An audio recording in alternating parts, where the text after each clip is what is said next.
வணக்கம். TNEB ITI களப்பணியாளர் போட்டித் தேர்வுக்கான electrician wireman question. First question, எந்த சப்ளை மூலாதாரத்தின் பொலாரிட்டி தொடர்ச்சியாக மாறக்கூடியது? DC supply, AC supply, dynamo, battery. Answer AC supply. AC supply அளவிலும் திசையிலும் மாறக்கூடியது. ரெண்டாவது கொஸ்டின், இந்தியாவில் பயன்படுத்தப்படும் frequency dash. 65 hertz, 60 hertz, 55 hertz, 50 hertz. Answer 50 hertz. மூணாவது கொஸ்டின், 50 ஹெர்ட்ஸ் ஃப்ரீக்குவன்சிக்கான டைம் பீரியட் என்ன? 200 metre second, 20 metre second, 2 metre second, 0.2 metre second. Periodic time கண்டுபிடிக்கிறதுக்கு ஃபார்முலா 1/f. எஃப்னா இதில் ஃப்ரீக்குவன்சி. அப்போ 50 ஹெர்ட்ஸை போட்டிங்கன்னா ஆன்சர் 0.25 செகண்ட்ஸில் வரும். அதை மீட்டர் செகண்ட்ஸில் மாற்றிக்கிறதுக்கு 100ஆல் மல்டிப்ளை பண்ணணும். அப்போ ஆன்சர் 2 மீட்டர் செகண்ட். நான்காவது கொஸ்டின், ஆர்எம்எஸ் மதிப்பு என்பது டேஷ்.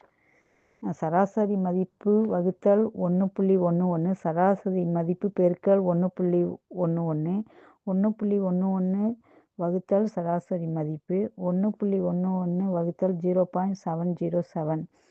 ஆன்சர் சராசரி மதிப்பு இன்ட்டு 1.11. ஐந்தாவது கொஸ்டின், பியூர் சைன் வேவின் ஃபார்ம் ஃபேக்டர் என்ன?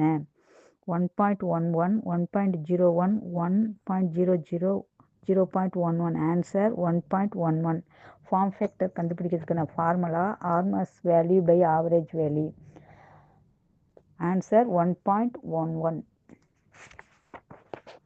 ஆறாவது கொஸ்டின், கீழ்கண்டவற்றில் எந்த ஒன்று மின்சுற்றில் இண்டக்டன்ஸாக பயன்படுத்தப்படுகிறது?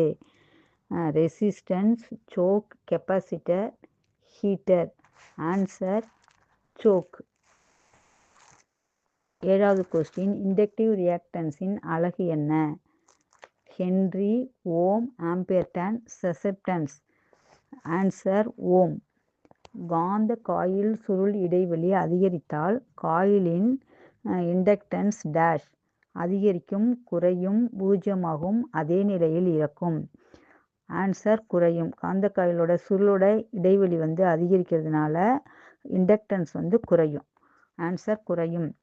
இண்டக்டரின் inductive reactance dash. XL = 2πfL, XL = 1/2πfL, XL = 2π/fL, XL = fL/2π.